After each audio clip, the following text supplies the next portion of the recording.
todos. Boa noite. Deu? Vou ficar bonito? Bonitaço. É. Então vai ter um Photoshop ali, senão não tem jeito. A gente vai conversar um pouquinho essa noite sobre o capítulo 26 do Evangelho segundo o Espiritismo, especificamente os itens 1 e 2. E quando me mandaram o item 1 e 2 lá que eu fui olhar, eu disse assim, tá difícil, porque eu vou ter que invadir, é a base do capítulo, como é que eu vou me ater a falar só o 1 e o 2 se eu não entrar lá no preces paga, mas vamos tentar ficar mais restrito um pouco aqui, sem tentar adentrar o que o pessoal vai falar lá e para frente. Eu vou ler aqui a passagem de Mateus, que está lá no capítulo 10, versículo 8, que diz assim: restitui a saúde aos doentes, ressuscitai os mortos, curai os leprosos, expulsai os demônios. Dai gratuitamente o que gratuitamente haveis recebido. Então Jesus fala para os seus discípulos exatamente assim: restitui a saúde aos doentes, ressuscitai os mortos, curai os leprosos, expulsai os demônios. É sabido, lá na passagem do Evangelho, que os seus discípulos já estavam exercendo essas faculdades, Tem uma passagem muito bonita lá, quando ele fala para nós acerca do jejum moral, o jejum daquele que faz com que a gente purifique o nosso ser, na questão do rapaz que se atirava em fogo, se atirava em água, e os discípulos, olha, já fizemos de tudo e não conseguimos. E eles, olha, vocês têm que jejuar, E ele vai lá e com a sua autoridade moral demonstra, que aquelas entidades que lá estavam tinham a obediência não ao poder material, mas sim à assistência moral, e conseguem fazer com que aqueles irmãos saiam, sejam socorridos e aquele jovem passe a ter uma vida melhorada. Mas aqui, nós estamos falando nesse sentido, então os discípulos para a época, restituir a saúde dos doentes. Hoje a gente tem médicos, a gente procura os médicos quando a gente está com uma saúde física, às vezes não dá certo, às vezes é difícil, mas a gente já tem um socorro externo para a saúde do corpo. A gente não consegue ressuscitar os mortos, É que quando ele fala ressuscitar os mortos, é o caso lá, quando ele diz, olha, ele dorme, quer dizer, ou seja, ele não morreu, ele não cessou a vida física, Então era a questão de ir lá e trazer as questões voltadas daquele que estava dormindo, que estava numa letargia, enfim, trazê-lo à consciência. Curar os leprosos, porque à época eram muitos, e eram tidos como pessoas não bem vistas da sociedade, eram isolados, eram segregados, colocados lá em locais, os retratos que nos passam é que eram tipo fossos, e as pessoas nem chegavam perto, jogavam umas coisas de cima para baixo lá, para que eles pudessem se alimentar, se vestir, enfim, e lá ficavam os coitados até os seus desencarnes, e eles mesmos entre eles é que ficavam lá se cuidando. E expulsar os demônios, que nada mais são do que são espíritos atrasados, Podemos dizer assim que são nós, Se a gente não se melhorar muito, talvez nós sejamos alguns obsessores lá no plano espiritual, e quem sabe talvez até nos nossos entes queridos que ficam, Porque às vezes a gente tem aquela questão da posse, Meu marido, minha esposa, meu filho, meu isso, meu aquilo, e às vezes não, Lembram do André Luiz? O André Luiz, quando ele foi socorrido, ele já estava lá mais equilibrado, ele já estava trabalhando, aquela coisa e tal. Posso lá ver minha casinha? Quando ele chegou na casinha, o que ele olhou? Minha esposa com outro. O que ele trouxe? A posse daquele ser. E ele, naquele instante, teve uma queda moral, mas se recuperou logo. Bom, Tomara nós assim também tenhamos essas recuperações. Bom, mas vamos entrar lá um pouquinho de livro da doutrina espírita. Livro dos Médiuns. Kardec, lá na questão 175 do Livro dos Médiuns, ele diz assim, os médiuns curadores são aqueles que têm a capacidade de curar pelo simples toque, pelo olhar, mesmo por um gesto, sem o concurso de qualquer medicação, Ou seja, o médium curador, ele pode aplicar um passe, ele pode dar um soprão, ele pode encostar, enfim, ele vai transferir aquela energia curadora por um gesto, por um olhar, por uma intenção, mas aqui vale a intenção de fazer, A forma como isso vai acontecer pode ser de N formas. mas ele vai ter que ter essa intenção, e é uma faculdade que já vem predisposta da pessoa, né? A gente sabe que a gente exercitando a mediunidade, a gente buscando conhecimento, a gente até começa a ter lances mediúnicos, né? A gente começa a ter algumas coisas assim, puxa, eu nunca senti nada, eu estou sentindo algumas coisas. Por quê? Por causa da nossa dedicação, da nossa busca, da nossa perseverança. Esse caso específico, com o dom de curar, é a mediunidade de cura mesmo, ela já vem, né, lá quando a gente vem, já vem uma predisposição psicobiofísica, porque o nosso organismo tem que estar meio preparado, nós também temos que estar.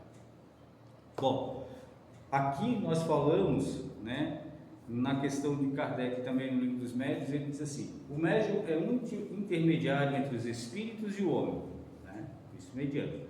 A força magnética reside no homem, mas é aumentada pela ação dos espíritos que ele chama em seu auxílio. Se magnetizas com o propósito de curar, por exemplo, e invocas um bom espírito que se interessa por ti e pelo teu doente, ele aumenta a tua força e tua vontade, dirige o teu fluido e lhe dá as qualidades necessárias. Ou seja, o que a gente vai pegar dessa passagem aqui? Vou dar um pouquinho. Posso apagar aqui, né?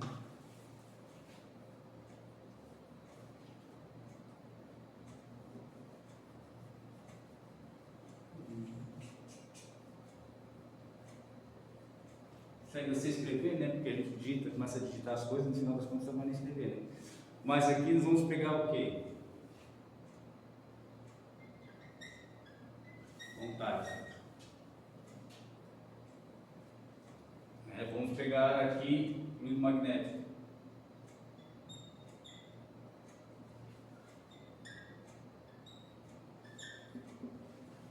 O que mais que ele fala aqui? Vamos pegar aqui o espírito protetor.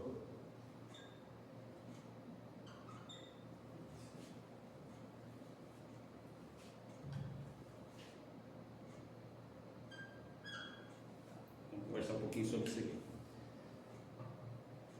Vontade. A vontade é fundamental, né? Segundo Leon Denis, é uma das potências da alma, a vontade, né? Se você não tem vontade de fazer, você pode saber muitas coisas. Posso saber isso aqui de cor e salteado, posso ter vários aspectos mediúnicos, mas se eu não tiver vontade de fazer, o que vai acontecer? Não vai acontecer nada. Aqui vai ficar enraizado ali em mim e vai ser aquela, lá, sabe a parábola lá dos talentos lá?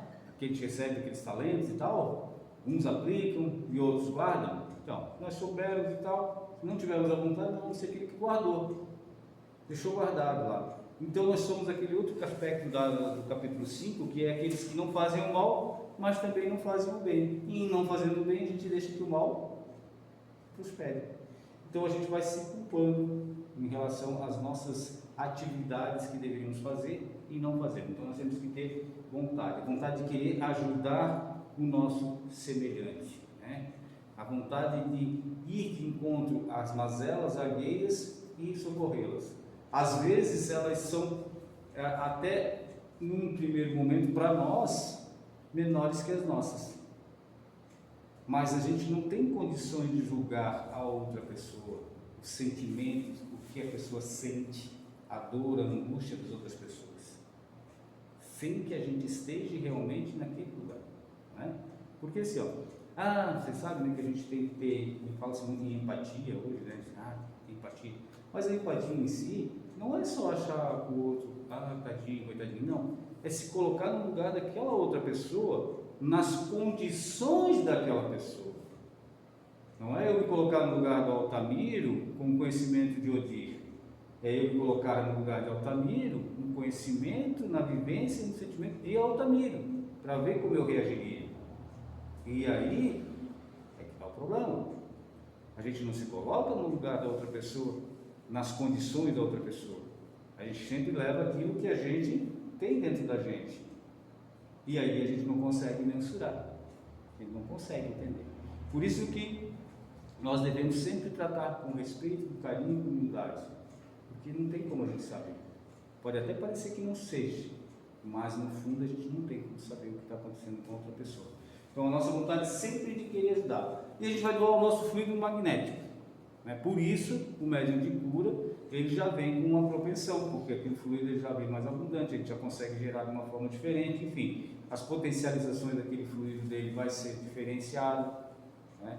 E esse camaradinho aqui, o protetor, né, o espírito bom, ele vai ajudar a potencializar aquilo, ele não vai gerar do zero, né? Ele vai ajudar a gente a ajudar, mas não vai ser ele, porque se for ele, de quem que é o mérito? É dele, né? É por isso que na casa espírita, os espíritos quando vêm nos ensinar, eles não nos dão receita de bolo prontinha. Olha, tu faz isso, daí tu vira à esquerda, tu vira à direita, depois faz assim, faz que nem o GPS. Não é que nem um Waze GPS, não. Eles nos dizem, olha, tu tens que ir em tal lugar, tens que fazer tal coisa, tens que agir no bem.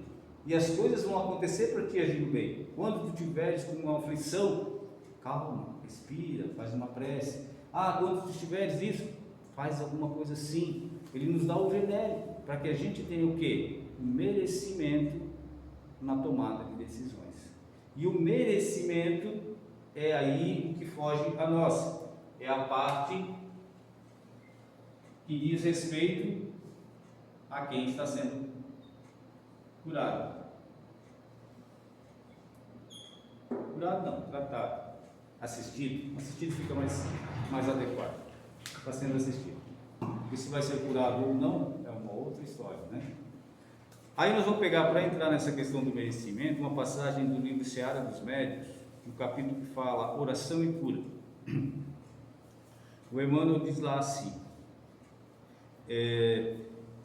lembremos-nos de que lesões e chagas, frustrações e defeitos em nossa forma externa, nosso corpo físico, são remédios da alma que nós mesmos pedimos à farmácia de Deus. Então, essa primeira parte aqui vai dizer, para a gente entender que o que a gente é hoje, nesse exato momento, fisicamente falando, é algo que a gente pediu a Deus e é a melhor oportunidade que nós temos para solucionar as nossas dificuldades enquanto ser espiritual, né? Então, às vezes a gente fica reclamando disso, daquilo outro, mas é a melhor situação para nós nos melhorarmos. Significa dizer também que não é só para fazer um comodismo e dizer, então tá bom, para eu ser assim, que seja assim.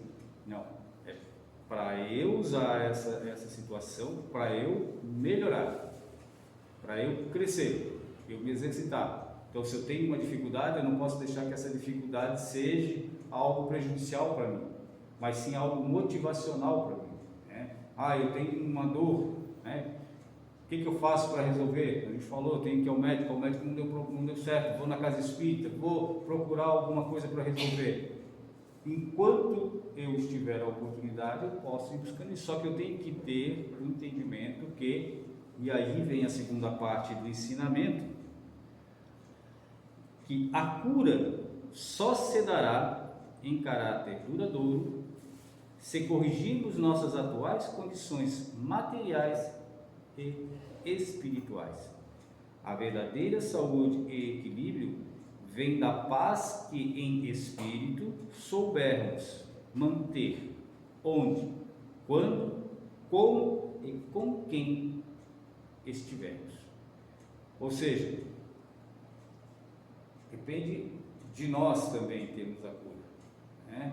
O médium, o curador, vai usar da vontade, vai usar do seu fluido, vai pedir assessoria para o protetor, para os espíritos bondosos, e vai de encontro àquele ser para auxiliá-lo.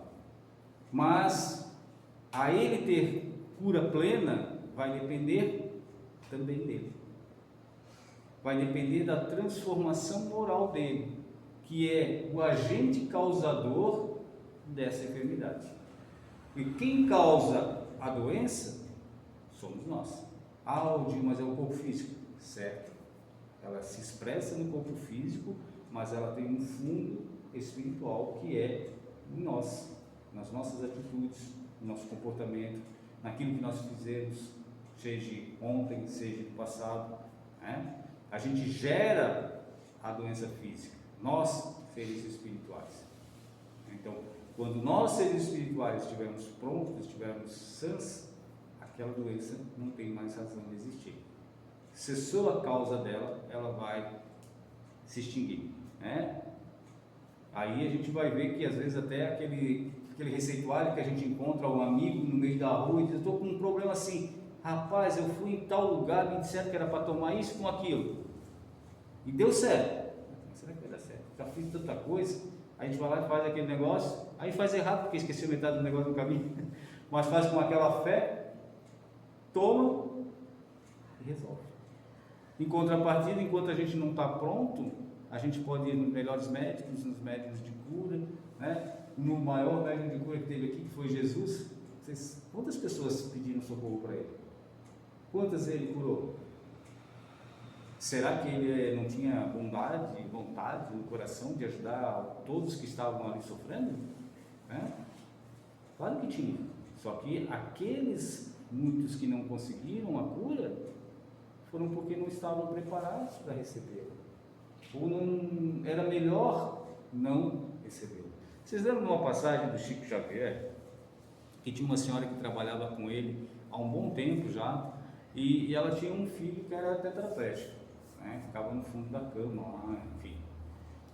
E ela pedia: Chico, mas não tem jeito, Chico, não dá para pedir para alguém aí, tu que tem um contato direto lá com o pessoal lá de cima, ali, não dá para fazer um lobbyzinho aí para ver se eles ajudam e tal. Poxa, coitado, sofre tanto lá, e coisa e tal, e coisa. Aí Chico: pois é, minha irmã, não é assim que a coisa funciona, né? Mas geralmente, engraçado, né, que a gente dentro da casa espírita, a gente ainda assim pensa assim, sempre no pergunto da gente, né? E ele fala lá em algum momento ali, ele fala para a gente olhar lá para fora, colocar em primeiro momento aqui assim, aprender a orar pelos outros, né? Mas a gente quer sempre, às vezes, né? Eu sei porque eu faço trabalho mediúnico, de repente a gente assim, vamos fazer a abertura, vamos fazer alguma prece por alguém? Não, minha casa, meu tio, meu avô, meu pai, minha filha, meu Deus do céu, a gente não consegue resolver os nossos problemas sozinho, né? A gente consegue desandar. Mas aqui, o que no final da história aconteceu? Ele vai lá, conversa com o Emmanuel dá faz umas tratativas lá e procura, porque às vezes a gente acha que o nosso mentor tem que saber tudo, né? Ele é mais evoluído do que nós. Olha, não menosprezando o meu mentor, eu sei que ele é muito mais evoluído que eu, mas ele não precisa ser muito evoluído para ser meu mentor, né? Estou meio atrapalhado.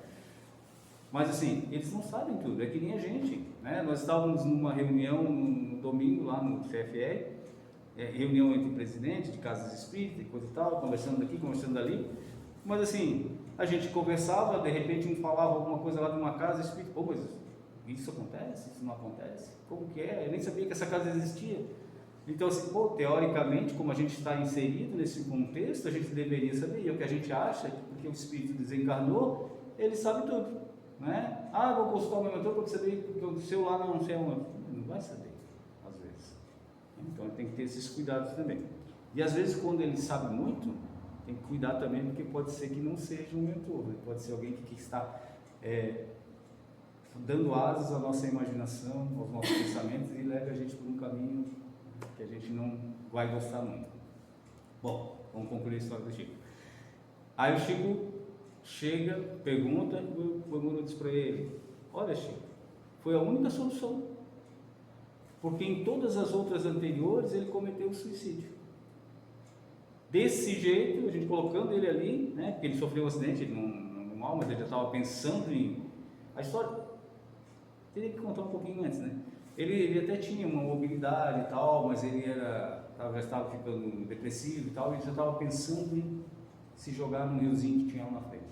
E aí ele sofreu mais um impacto e teve que ir para a cama de fez.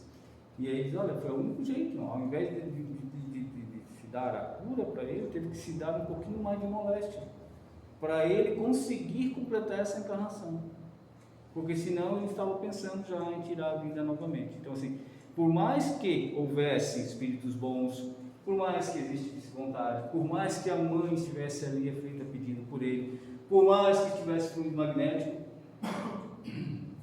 a pessoa não estava apta para ser curada. Aquele ser não estava. A melhor situação para ele ainda era aquela dificuldade, que é o que Emmanuel disse, serve para que nós nos melhoremos, para que nós cresçamos, né? Mas então, nós temos aqui a nossa condição, a condição do terceiro. Vocês lembram que antigamente nós tínhamos as benzedeiras, né?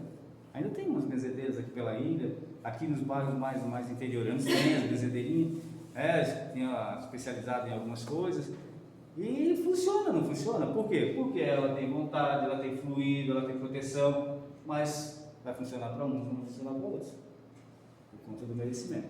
Mesma coisa. Não é porque está dentro da casa espírita que vai funcionar, ou é porque está fora da casa espírita que não vai funcionar. Não.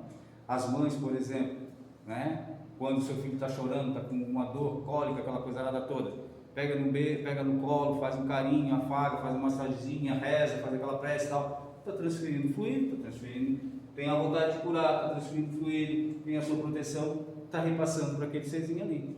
Então, muitas das vezes no nosso dia a dia nós estamos fazendo isso, não de uma forma tão ostensiva, né? Às vezes a gente quer chegar ao ponto de ser assim, ter uma fila de atendimento ali, olha o orgulho e a vaidade, tem uma fila ali fora assim para a gente poder atender. Eu sou um médium de cura, né? Eu estou fazendo o bem.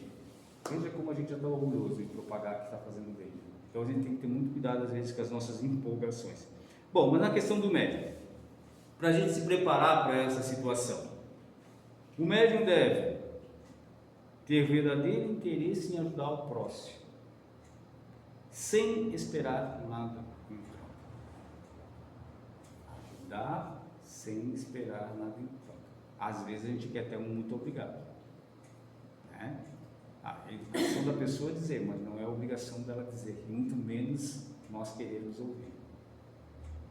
A gente tem que ajudar desinteressadamente, ajudar por ajudar. Como se fosse um transeunte que a gente passa, né, tem um acidente, a gente não pode fazer nada, diz assim, que Deus nos abençoe, que os bons espíritos protejam, que a assistência chegue logo, que os bombeiros, que o pessoal que está te socorrendo consiga ter lucidez para agir da forma correta. E a gente segue, nunca mais vai ver aquela pessoa.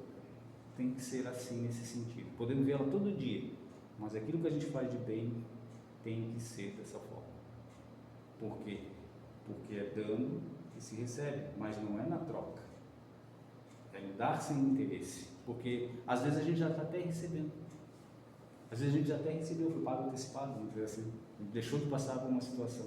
Olha, eu vou te dar um crédito aqui, mas vai acontecer uma coisa ali na frente, vamos ver se tu vai me pagar ou se tu vai se endividar. Então a gente tem que fazer essa situação. Mediunidade usada para o bem, sem esperar vantagens materiais. Aqui tem que entrar um pouquinho na prece. Fazer o bem, né? Infelizmente a gente às vezes tem, né, pessoas que fazem, né, de ter situações, mas que angariam recursos em contrapartida, né? Nós estávamos conversando no domingo também, né, o Altamiro, falando acerca da casa a qual eu pertenço, né, do nosso mentor espiritual, o seu Antônio Melo, que foi um dos pioneiros do espiritismo na Palhoça, lá em idos de 1927. 1927.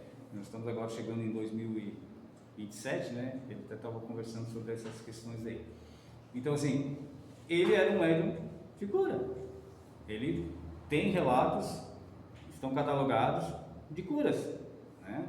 O seu Luiz, que era um trabalhador da casa, que desencarnou há pouco, sempre que nós tínhamos a nossa comemoração, né, dele que tem uma comemoração ali de palestras ali, nossa data de abertura lá em agosto, ele sempre relatava as façanhas lá do seu Antônio Melo, né? E assim, coisas extraordinárias, assim, coisas de materialização, desmaterialização e materialização, coisas de fala, de ectoplasmia, enfim, coisas bem legais, né? Teve uma carta que apareceu num lugar, desapareceu no outro, foi. Bom, então, esses médiums usavam isso só para o bem, não queriam angariar recursos com isso. E vejamos, né? Vamos analisar pela casa. A gente, ao invés de, vamos assim, não é que a gente gasta, né? Mas assim, a gente fornece recursos para a casa se manter. A gente não extrai recursos da casa, muito pelo contrário. A casa tem que se manter com os nossos recursos. Então a gente está aqui para fazer isso. para ajudar o próximo, não para que os outros, né, prestem assistência material para nós. A mediunidade exige estudo, compreensão, dedicação, amor e desprendimento. Vamos começar pelo primeiro, estudo. Capacitação, né? Me lembro bem do negócio de capacitação. Aí a gente às vezes pensa assim, puxa vida, a minha mãe, por exemplo, minha mãe tem 95 anos, ela é analfabeta, né? Não sabe ler, escrever, só que ela é espírita desde pequena. Então assim, o conhecimento que ela tem é empírico, mas a troca de informações com aqueles que leem, com aqueles que estudam, às vezes não adianta eu ler todas as obras e não saber praticar. O que importa é a pessoa praticar. Então ela me é um exemplo daquilo que eu estou lendo. E a experiência trocada nos estudos, o estudo não é só ler. Então às vezes a gente começa a ler, não entende nada, fica pior do que estava. Por isso que o estudo a gente orienta, né? A casa deve ter um grupo de estudo, tem o EJA ali. Para quê? Para que a gente converse, a gente troque ideia, para que às vezes tem um pessoal com mais experiência ali para dar um clarão, porque às vezes a gente fica perdido nas informações. Às vezes a gente, em vez de querer começar pelo básico, a gente já quer começar lá pelo negócio lá. Daí a gente quer ler os romances, né? O romance é mais legal de ler, é mais fácil, é mais tranquilo. Só que o romance fala lá, por causa disso, mas que tão legal, mas como é que isso acontece? Mas isso aqui é verdade? Porque às vezes o romance pode ter, pode se dizer espírita, mas não ter base na doutrina espírita. Ele pode falar de desencarnado, ele pode falar de espírito, pode falar disso, daquilo, mas não tem um contexto espírita. Então, assim, temos que ver o que é certo, o que é errado, como que funciona, como que não funciona, para a gente não se levar assim de rodão. Então, o estudo é para isso. Compreensão. Compreender tanto a doutrina quanto aqueles que estão conosco. A gente tem que ter uma interação para entender o que está acontecendo. Porque não adianta. Às vezes a gente quer ser bom, mas o que é ser bom? Depende do caso, depende da situação. Ser bom é só dizer sim? Às vezes ser bom é dizer não. Quando a gente está educando os nossos filhos e eles querem de tudo, a gente pode dar tudo o que eles querem? Nem sempre. A gente tem que dizer para eles, olha, isso não dá, isso não é certo, não deve ser feito isso, tem que ser feito isso. Então, é essa compreensão, né, de passar o correto. Dedicação. A gente chega o Chico chegava, ele tinha hora para chegar, mas não tinha hora para sair. A gente não tem hora para chegar, mas tem hora para sair. A gente inverteu o ditado do Chico e a gente quer ter a mesma potencialização dele, a gente quer fazer as mesmas coisas. Puxa, mas é bem que o irmão não podia vir aqui do meu lado, né, bater um papo comigo e tal. Puxa, mas eu inverti o negócio. Não tenho hora para chegar, né? Às vezes eu chego 5, 10, 15, 20 minutos antes, às vezes eu chego 20 depois, aquele negócio todo. Mas para sair tem que ser 9 horas. Não posso sair mais de 9 horas, porque senão vai atrasar. Quer dizer, 9 e 10 começa tal coisa, tem que chegar lá, né? E assim, naqueles 9 e 10 a gente teria que conversar com alguém, mas não vai dar mais tempo, cara, estou atrasado, fui. Então, tem que ter essa questão aqui também da dedicação. O amor, né? O amor nem precisaria a gente falar que tem que ter. Mas é o amor em essência. Sabe aquele amor que a gente tem pelo nosso filho, que a gente não consegue falar e traduzir em palavras, aquele sentimento, né? Se alguém não tem filho, vamos pensar a pessoa que mais a gente gosta, que a gente se sente bem quando está com ela, que faz tudo por ela. Aquele sentimento. Esse sentimento a gente tem que sentir por aquela pessoa que maltrata a gente. Legal, né? Mas nesse caso específico aqui, a gente tem que sentir por todos. Em especial, como a gente está falando em cura, é aquele que veio buscar socorro. Desprendimento, não ficar atento às coisas físicas, às coisas da matéria. Pensar sempre na questão espiritual. Mas também isso não significa dizer que a gente não vá usar as coisas materiais. Nós temos um corpo físico, a gente precisa se alimentar, a gente precisa se vestir, a gente precisa de uma moradia, enfim, a gente precisa ter e dar manutenção ao nosso corpo físico. Só não podemos exagerar nisso, fazer isso virar uma prioridade ao invés de priorizarmos as coisas de Deus, priorizarmos nós enquanto ser espiritual. E exercida sob a luz dos princípios cristãos, mediunidade com Jesus. Tem até um livrinho assim bem legal que diz para nós: fazermos as nossas orações, nos ligarmos a Deus, nos ligarmos aos nossos espíritos protetores e nos entregarmos. O Emmanuel fala no Consolador que a fé é se entregar a Deus. É muito mais do que acreditar, assim, é se entregar. Olha, se entregar. Então é exatamente isso: chegarmos à nossa casa, chegarmos ao nosso local de fazermos as nossas atividades e dizer assim: olha, eu estou aqui, estou à disposição, me entregue em suas mãos e deixar as coisas fluírem. Por quê? Porque aí a gente vai ajudar de fato os outros e por reflexo vai ajudar a gente mesmo. Porque quando a gente está ajudando ao nosso semelhante, quando a gente se envolve nessa situação de ajudar o nosso semelhante, a gente esquece da gente, a gente esquece das nossas dificuldades, a gente esquece dos nossos sofrimentos. E muitas das vezes aquela questão aflitiva, depois disso ela se extingue, ela se resolve. Ou se não isso acontece, mas ela diminui. Ou a gente encontra alguém que nos dá a solução. Por quê? Porque nós esquecemos de nós mesmos e nos doamos em relação ao nosso próximo. Então, na questão de curar das doenças, enfim, nós temos que usar da nossa situação. Os médiuns de cura são mais raros, estão por aí, mas dentro da casa espírita nós também podemos ser fomentadores disso, No nosso grau, não adianta a gente querer pensar talvez em grandes coisas, mas assim, são coisas pequenas, mas que são importantes e grandiosas para aquele que recebe. O fiel no pouco, fiel no muito. Aquele que faz o pouco, faz o muito. Aquele que faz o pouco, eu posso confiar para fazer o muito.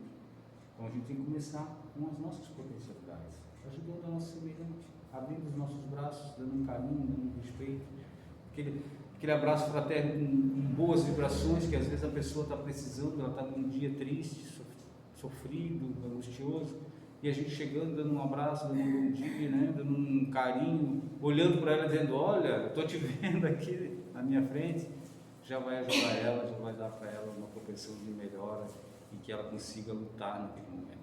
E lembrando que nós também somos o outro lado da moeda. Nós não somos só essa parte aqui, nós somos essa parte aqui também. Porque a gente se coloca só: eu sou médium, eu sou isso, mas eu sou um ser que estou aqui e eu também preciso de ajuda. E às vezes as pessoas olham para a gente assim: não, mas ele não precisa porque tal. Não, mas eu preciso também. Mas eu também tenho que ter o meu merecimento para receber, e tenho que ter confiança em Deus, E uma parte que eu tenho aqui é assim: submeter-se à orientação divina e ter gratidão à providência divina, agradecer ao que acontece conosco. Às vezes para nós é difícil dizer assim: puxa, mas numa situação ruim eu vou agradecer a Deus? Sim, porque poderia ser pior. Só para eu encerrar, vou contar um detalhezinho que aconteceu. Eu ando de moto para a cidade, eu vou trabalhar, mas eu vou devagarzinho. A vantagem é essa. Mas eu cheguei lá perto da ponte, lá, e tinha uma poça dessas que caem de caminho de bicho, aquela, não sei como é que eu não esqueci do nome daquilo, aquela água que escorre dos caminhões. Fica liso aquilo, porque é banhoso. E o carro da frente freou, eu freiei. Porque eu freiei, a moto freou bem em cima daquele negócio. Aí eu caí, a moto caiu em cima da minha perna, uma bola assim e tal. Não conseguia sair, mas como eu vinha devagar, esse carro estava devagar, o da frente não bati no da frente, de trás não bateu em mim, eu caí no meio dos dois, tranquilo. Mas o peso da moto machucou a perna. Aí cheguei no centro e tal, tive que fazer um medicamento, colocar uma tala e tal. Mas antes disso, quando eu fui sair de casa, a moto não ligou. É um problema. Não ligava. Aí meu filho, que trabalha com moto, disse: pai, acho que a bateria descarregou daqui, eu vou trocar, porque eu já tinha comprado uma e tal, ele trocou. Nisso eu perdi uma meia hora, eu acho, para sair. Aí eu saí. Aí ela funcionou, eu fui. E aconteceu o acidente. Pois é, já era um sinal, né? Não devia ter ido. Se a moto não ligou, não era para ter ido de moto, era para ter ido de carro para não acontecer o problema. Eu, graças à providência divina, penso o seguinte: se não dá o problema, eu tinha saído mais cedo. Em eu saindo mais cedo, talvez a velocidade que a fila estava andando fosse um pouco maior. Em sendo um pouco maior, o tombo seria pior. Então eu agradeço a Deus por ter sido só aquele machucado. Eu não vou pensar que poderia ou não poderia. Graças a Deus, não me machuquei em relação ao que aconteceu, né? Machucou e tal, aquela coisa mais assim. A misericórdia talvez atuou ali para dizer assim: olha, não vai já, espera um pouquinho, dá uma segurada aí que, né? Talvez tenha que passar por isso, mas vamos amenizar um pouco com essa passagem. Ou de fato poderia ser que eu fui teimoso, né? Pode até ser que eu fui teimoso e não deveria ter ido e fui, não sei. Mas eu prefiro entender que, apesar de eu ter sido teimoso, né, e ter ido, não ter escutado, porque às vezes a gente pede para os Espíritos: olha, me ajuda, o que eu faço, o que eu não faço, aí eles dizem para a gente fazer, ele não faz, e depois reclama, mas pode até ser que eu não tinha escutado, mas de qualquer forma, me amenizaram a teimosia e não tive graves consequências. Então, sempre agradecer a Deus, mesmo nas dificuldades, porque elas poderiam ser piores. E se elas acontecem para nós, é porque a gente pode suportar elas. Tem que ter fé, tem perseverança, tem que ter vontade. Porque a gente consegue. Deus está aqui do nosso lado, quem está contra nós, né? Que Deus nos abençoe, que Jesus nos conforte. Sigamos em paz.